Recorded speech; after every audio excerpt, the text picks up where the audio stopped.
Hey guys, it's Katie from Columbia Sailing School. We're bringing you another beginner lesson for sailing today. Today the topic is going to be boat parts and kind of what they do and their purpose on the boat. So we are going to start off, we have our boat diagram here. We're going to start off with the sails. So we're sailing on a 420 for sailing. We have two sails on the boat. The larger one is called the mainsail and the smaller one is called the jib. Sails are raised and lowered by lines or ropes called halyards that run up the mast, which is the tall or vertical aluminum pole in the front of the boat. The mast is supported by metal wires called shrouds or stays. So on a 420 we have three of these. There is our two side stays and a forestay. Three flat stiff sticks in the back edge of the sail, and those are called battens, and they help to give the sail some support and shape. The horizontal aluminum stick that you see here is called the boom. It swings back and forth overhead when you're switching directions when you're sailing, tacking and jibing. It's important to always be alert when sailing and duck your head whenever you think the boom might come across so you avoid getting the boom in the head. We also have some things called control lines in the boat. So control lines are what help change the shape of our sail. So we have three on the mainsail that we're going to be talking about. We have the outhaul, which is attached to the back of the boom. It goes through the back of the sail, back to a block or pulley on the back edge of the boom, and then forward it cleats off up here toward like where the boom is attaching to the mast. We also have the Cunningham. The Cunningham is attached to the mast on one side of it. It goes up through a grommet in the sail and then secures down on the other side of the mast. So the outhaul, what that's going to do is it's going to first off hold the sail in place on the boom, but it's also going to adjust the shape of the sail.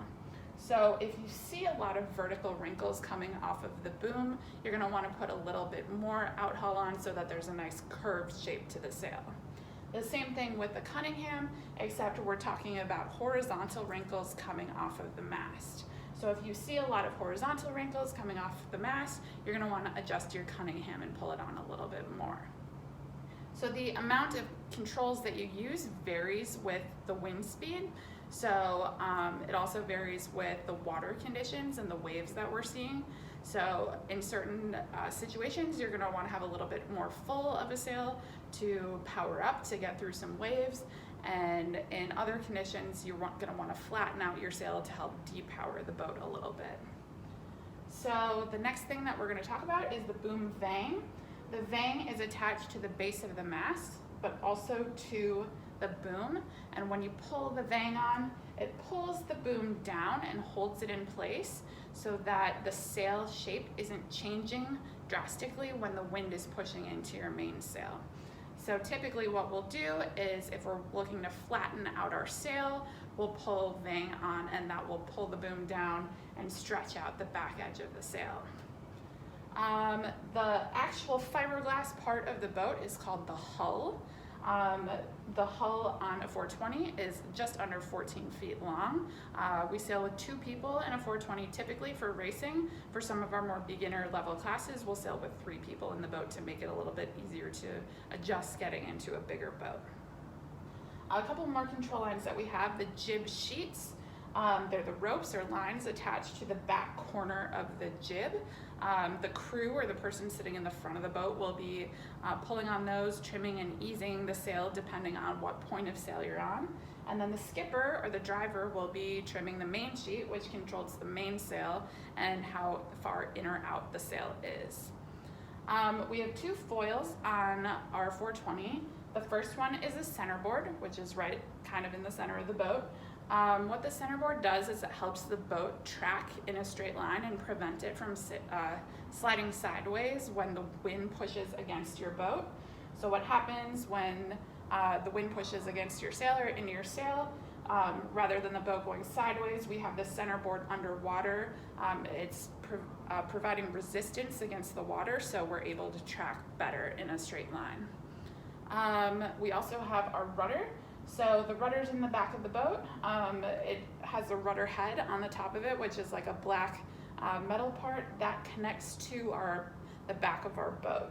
So the rudder snaps on. We use the tiller and the tiller extension for the skipper or the driver to hold on to. When they move that tiller extension back and forth, the rudder changes direction, and then the difference in force on either side of the rudder will help steer the rest of the boat. The tiller extension is just a small pole off of the end of the tiller that allows us as a skipper to sit forward and have proper weight distribution and balance in the boat. Telltales, which we see here, you'll typically have them on the back edge of the sail and on the jib, on the front edge of the jib, and those are used as a guide for adjusting your sails. So in different conditions and different points of sail, you're going to be using those telltales to kind of know how to trim and ease or make adjustments on the controls.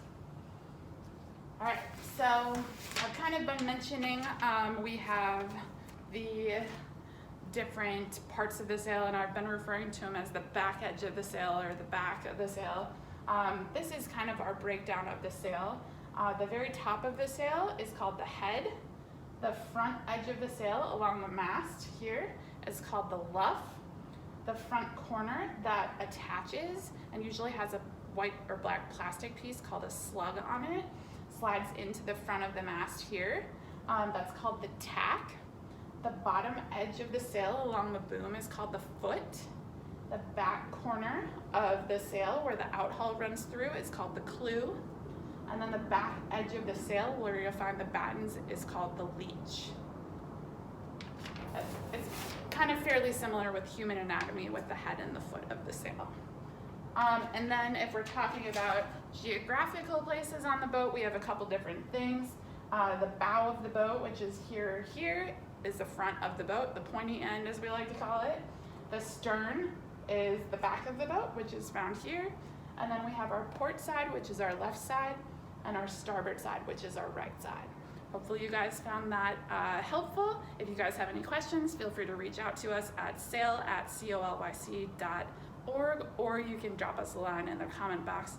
Follow us at facebook.com/Columbia Sailing School or on Instagram at Columbia Sailing School. Have a great day, guys.